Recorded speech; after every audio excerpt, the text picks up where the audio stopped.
it's Natasha and thank you so much for joining me today. Well, today is all about alphabet stickers. As you can see, it's unlike me, but I do have a little stash of these. So I will say that most of these have come from scrapbook.com. They often and quite often have freebies, giveaways that they do. You just add them to cart. You don't usually have to spend a certain amount. They just have one, if not two, freebies often, and sometimes these alphabet sticker packs are one of the freebies that you can just add to your cart and they will add to your order for free. So I have a few of these, and some of them are partially used, some of them I haven't opened yet because I have the same color. So I really like them, and I like them enough to keep them in my little stash, but we just need to come up with different ways of using them and to make sure that I do use them. I don't think I even have a video on using alphabet stickers on my channel yet, so I thought this would be a good opportunity. But also, if you don't have alphabet stickers, then of course you can make your own with an alphabet die set.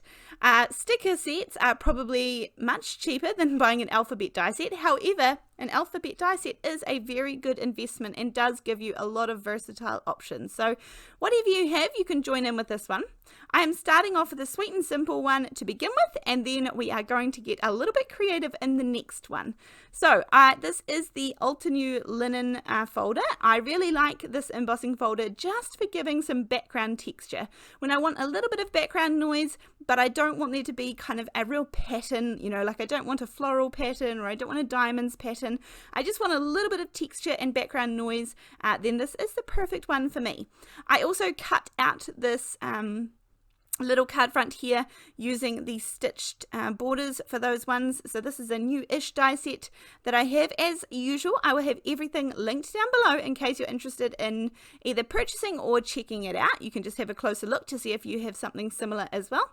Now I'm going to start off with this pink set here. There is just one page in each packet, and there is several of each letter in general, so there's plenty to make names or sentences, whatever you need. Now I have these flowers here. I have no idea where these even came from. I have shuffled these around my desk for so long because I think they're gorgeous and I like using them. I like the idea of using them, but I haven't used them yet. So today is the day, and I'm not a big fan of the white border around stickers or die cuts or anything like that. That's part of one of the reasons why I don't love coordinating die sets. I'm not a big fan of the white around them that they leave. Some companies don't have that. I know that they Stampendous, I think, is one of them that has on the edge die cutting. But anyway, so I fussy cut out that sunflower, and now we're good to go. I have the leaves from the Alina Crafts set there that I have borrowed for this, just to add in. And then I have that piece to the left that I thought I might need to make a stem, but I don't for today. Now, there are lots of different ways to line these up. I just find one of the easiest ways for me is to pop them onto the edge of a ruler. Any ruler is going to work, any straight edge, even a piece of cardstock. This just kind of helps me get them lined up and the spacing between them right. I mean, I don't get this perfect in the end anyway, but we don't need perfection because these are homemade cards as well. So I am doing the first one is going to be a birthday card, just a really sweet and simple birthday card. And this one is probably slightly more feminine. I'm using the gorgeous pink stickers, so that's what I'm aiming for here. And then the second one, I was hoping to give this one to a young boy, so a teenage boy in fact. So I think that I have something in mind for that because they can be a little bit tricky for cards, I find. Just need to put in a wee bit of effort to think what is going to work well. So I am going to do happy on the top layer, and even that birthday is not absolutely perfect, but it's good enough for me. That looks pretty good to me. These stickers are going to stick well. However, I don't know how well they're going to stick, if that makes sense. The projects that I have previously used these on, I honestly use them for birthday parties when I'm naming little goodie bags or anything like that. So I've used these stickers a lot for that, where it doesn't really matter if they stay on much past the day of the party. So if you are not sure how well your stickers are going to stay on, and I don't know because I haven't experimented with these ones long term, they feel very sticky. But if you want to secure them, then I'm going to add a layer of matte medium. This is the Ranger Multi-Medium in the matte finish, which means it's going to dry completely without shine or without a sheen to it. And this is also the glue that I use in my glue bottles, but I'm going to add a layer on top, and that means that none of those letters are going to go anywhere.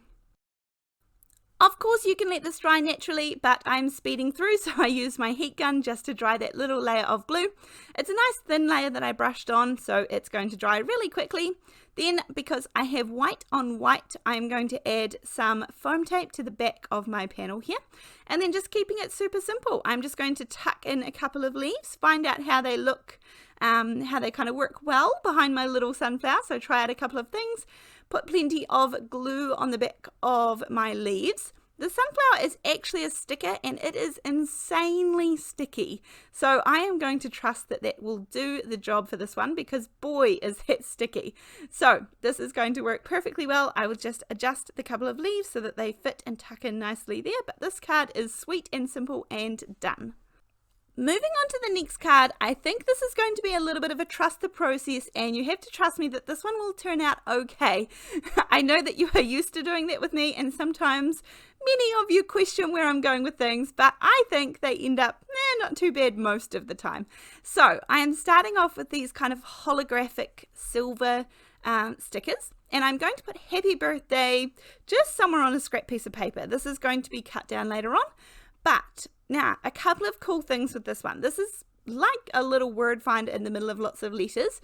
You could add the letters far more sporadic than I end up doing them, but I am putting the happy birthday in the middle, mainly so I know exactly where it's going to go. That's just where I'm going to start off, so that I know that all of these letters are where I want them to be. But also, we're going to do another step by embossing these, and something really cool happens to holographic cardstock when you emboss it.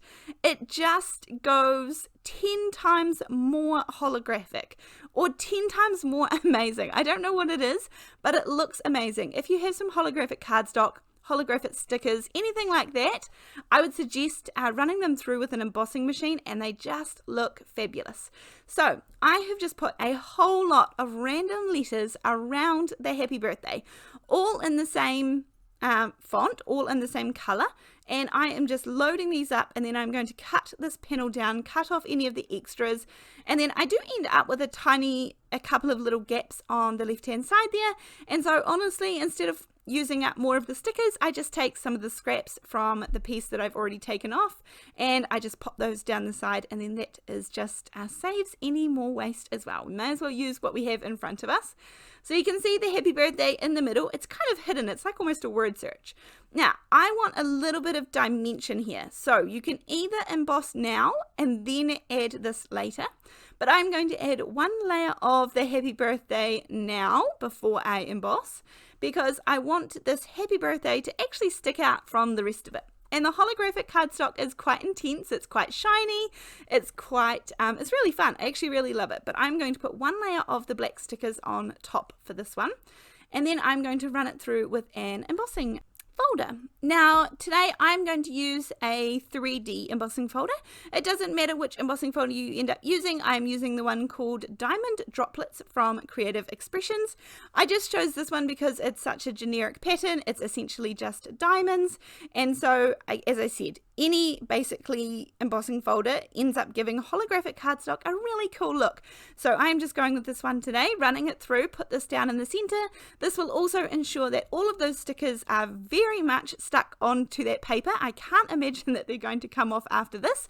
So that is why I did not worry about adding any of the matte medium on top of this one. I figure by the time they've been through an embossing folder, they are pretty well adhered down to the card front that they're on. I did try and line up the diamonds a little bit just so that it's kind of going straight, but check out, I mean, it's really hard to see on camera actually, but so much more dimension and shininess and reflectiveness on the holographic part there. So now, just for a third layer, I'm going to add another layer of the black letters to go in the center there. Again, this is just personal choice. You could not do this. You could just do the 2 layers and that would be fine. You could even just leave it and not have the black letters on top and just have it all the holographic letters, and it's like a little word find. I mean, lots of different options that you could do. Now, someone gave me this handy little tip when I'm trying to get the edges of my tear tape really close to the edges, and they said just use a little stamping block, and that way you can hold it there and get a really straight edge and get it right up to the edges nicely. So this is one option if you have tape that is tearable, not tearable tape, but just tearable tape that is able to be torn. So that way it goes right up to the edges. Then I just use my little tool here to help me pick up the release paper from the double-sided tape. Then I'm going to pop this into the corner of some black cardstock, mainly because I have used black for the letters. I mean, I think this would have been really nice if I had had some navy blue letters. I think that would have been really nice too, and I could have matted it with some navy blue, but black was what I had, so we use what we have. Then I use my Tim Holtz long bladed scissors and just quickly cut down the other couple of sides of that matting layer. Add a little bit more double-sided tape, pop this in the middle of a 4 1/4 by 5.5 inch card base, and voila, here we go. We have 2 cards made using the alphabet stickers today. As per usual, everything will be linked below, as well as a link to the Buy Me a Coffee in case you're interested in supporting these videos or my channel. I really appreciate that so very much. Other than that, let me know what you think of these. Let me know some other ideas that you have for alphabet stickers or alphabet die sets, and I would be happy to do another video if this is something you've enjoyed seeing. Thank you so much for joining me today, and I'll see you on the next one.